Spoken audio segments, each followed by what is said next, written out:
As in the previous lesson, students often struggle with writing skills most because it requires much more knowledge and skills to conduct an essay.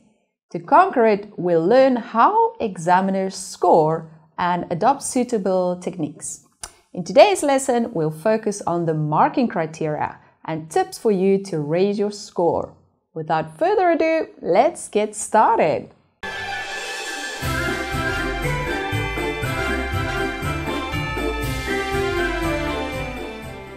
Hello everyone, my name is Lavan, an IELTS teacher at LangGo Learning System.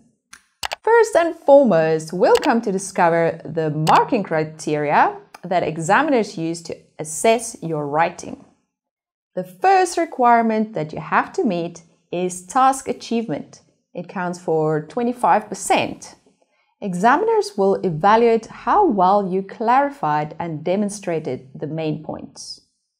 The second one is cohesion and coherence, 25% as well.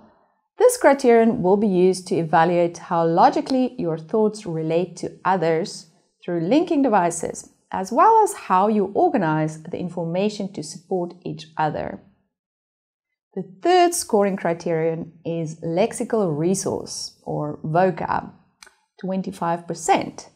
Its purpose is to assess your vocabulary variety and how well you employ uncommon vocabulary in your writing. The last one is grammatical range and accuracy, 25%. This is another criteria where many IELTS beginners made mistakes. As a result, you must ensure that the grammatical points you utilize are correct. In the next part, I'll show you how to achieve your expected band score, as well as the best way to avoid making common mistakes. Let's see, what are they? The first thing you have to master is grammar accuracy. Almost all candidates have a good command of English grammar, but in the stressful situation of the test room, they can easily make some minor mistakes. It's hard to get a high band score if every sentence has one or more grammar errors. If you want to score higher than 6, you should avoid some common mistakes, such as using wrong articles or forms of words or making mistakes with a subject-verb agreement. For example, we can write a topic sentence about the cause of pollution as below. Nowadays, many damaging activities are implemented, which can lead to pollution. If you don't use the correct to be verb in the sentence, for example, you will not be marked as having a good idea. As a result, you should make it a habit to proofread your essay after you've finished it. The second tip that I have for you is to address equally two sides of the argument. Most of the task questions are divided into two parts in the form of requirements such as discuss both views, discuss the advantages or disadvantages, or discuss the problems and solutions of something. If you just analyze one half and don't focus on the other, you can't adequately fulfill the criterion, task achievement. Sometimes you also have to handle double questions like this one here. Large businesses have big budgets for marketing and promotion, and as a result, people gravitate towards buying their products. What problems does this cause? What could be done to encourage people to buy local products?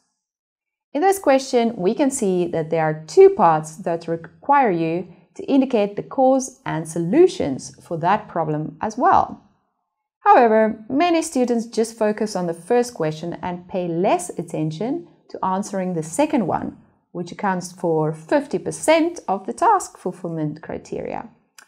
To avoid that, you should make a concrete outline before digging into the requirements of the question.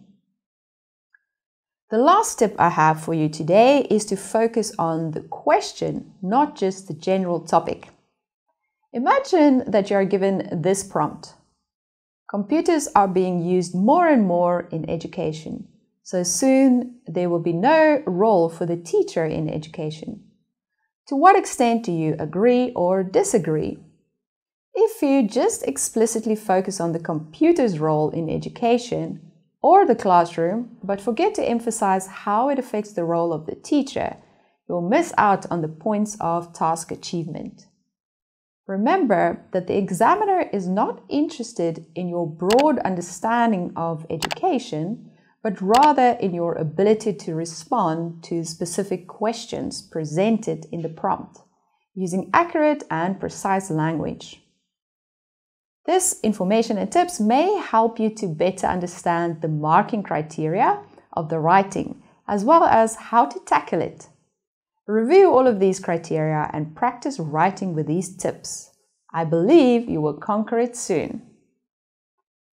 I hope you've also found this lesson helpful in preparing for your IELTS test. If you want to sign up for IELTS courses at LangGo, then please click on the link below. These IELTS courses are designed to cater to your individual needs and to provide personalized learning pathways. Remember to like, share and subscribe. And don't forget to click the button to get a notification of our latest video uploads. Stay safe and I'll see you soon for the next video lesson.